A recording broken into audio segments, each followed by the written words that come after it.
চটপট বাঙালি রান্নাঘরের তরফ থেকে আপনাদের স্বাগত। আজকে আমি ভিন্ন স্বাদের একটা পটলের রেসিপি করে দেখাবো। তার জন্য আমি 300 গ্রাম পটল নিয়েছি আর দুটো আমি আলু নিয়েছি মিডিয়াম সাইজ, যেগুলো আমি এইভাবে কেটে নিয়েছি।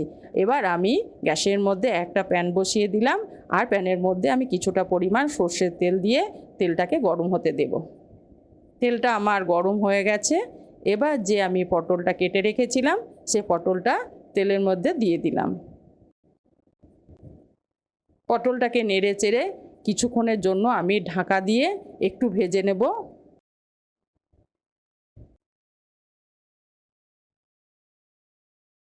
কিছুক্ষণ পর আমি ফিরে এলাম। আবারও পটলগুলো আমি নেড়ে চেড়ে কড়াইয়ের মধ্যে আমি তেলের মধ্যে 80% পটলকে আমি সেদ্ধ করে নেব। এবার আমার লাল করে পটলগুলো ভাজা হয়ে গেছে। এবার আমি কড়াই থেকে সমস্ত পটলকে এক এক করে উঠিয়ে নেব। আবারও আমি কড়াইয়ের মধ্যে 2 চামচ তেল দিয়ে দিলাম, আর এবার আমি ফোড়ন দেবো। তার জন্য আমি দুটো শুকনো লঙ্কা দিয়ে দিলাম, আর আস্ত জিরে আমি হাফ চামচ দিয়ে দিলাম। ফোড়নটাকে আমি ভেজে নেব।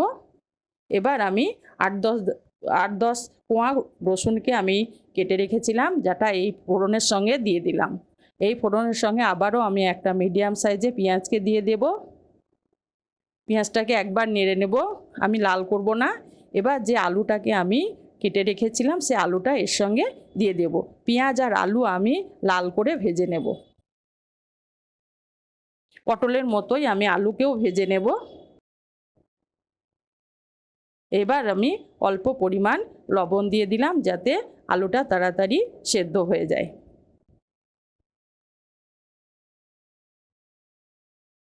এবার আমি আলুটাকে কিছুক্ষণের জন্য ঢাকা দিয়ে ভেজে নেব, তাইতে আমার আলুটা তাড়াতাড়ি সেদ্ধ হয়ে যাবে।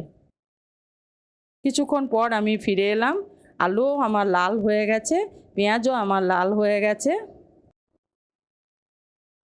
এবার আমি এর মধ্যে 1 চামচ মতো আদা রসুনের পেস্ট দিয়ে দিলাম। আদা রসুনের পেস্টটা দেওয়ার পর আবারও আমি ভালো করে কষিয়ে নেব। আর আমি অন্যদিকে বাটিতে জলের মধ্যে হাফ চামচ জিরে গুঁড়ো, হাফ চামচ ধনে গুঁড়ো, আর হাফ চামচ লঙ্কার গুঁড়ো, আর হাফ চামচ হলুদের গুঁড়ো ভিজিয়ে রেখেছিলাম, যেটা আমি আলুর সঙ্গে দিয়ে দিলাম। এবং সমস্ত মশলা দেওয়ার পর আমি আবারও ভালো করে কষিয়ে নেব। কিছুক্ষণ অল্প 2 মিনিটের মধ্যে আমি ঢাকা দিয়ে এই মশলাগুলোকে আলুর সঙ্গে ভালো করে কষিয়ে নেব।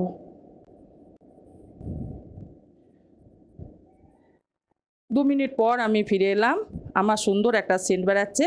এবার আমি একটা মিডিয়াম সাইজের টমেটো কেটে রেখেছিলাম, যেটা আমি আলুর সঙ্গে দিয়ে দিলাম। আলুটাকে আমি 80% সেদ্ধ করে নেওয়ার কারণ টমেটো দিয়ে দিলে আলু সেদ্ধ হতে চায় না, সেই জন্য আলুটাকে আমি 80% সেদ্ধ করে নিলাম। আর আমি প্রয়োজন মতো লবণ দিয়ে দিলাম, দিয়ে আবারও আমি এটাকে ভালো করে কষিয়ে নেব। এবার আমি এর সঙ্গে অল্প পরিমাণ এবার যে পটলটাকে আমি ভেজে রেখেছিলাম সেটাকে আমি দিয়ে দিলাম। আবার আমি একসঙ্গে সমস্ত উপকরণকে একসঙ্গে কষিয়ে নেব। এবার আমি অল্প পরিমাণ জল দিলাম, যাতে টমেটোটা সেদ্ধ করার জন্য। আবারও আমি জলটা দেওয়ার পর ভালো করে কষিয়ে নেব। একটু ঢাকা দেব জলটা শুকানো পর্যন্ত, আর টমেটোটা সেদ্ধ পর্যন্ত। টমেটো আমার সেদ্ধ হয়ে গেছে, জলটাও শুকিয়ে গেছে। এবার আমি সমস্ত উপকরণকে আবারও নেড়ে চেড়ে নিলাম, আর আমি 4টে কাঁচা লঙ্কাকে কুচি করে রেখেছিলাম সেটা আমি দিয়ে দিলাম, আর অল্প পরিমাণ চিনি আমি এর সঙ্গে দিয়ে দিলাম ব্যালেন্সের জন্য।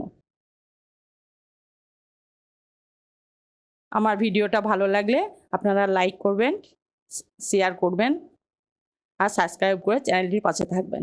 এবার কিছুটা পরিমাণ গরম মশলা দিয়ে আমি ভালোভাবে মিশিয়ে দিব। আমার পটলের রেসিপি রেডি। এবার আমি পরিবেশন করব।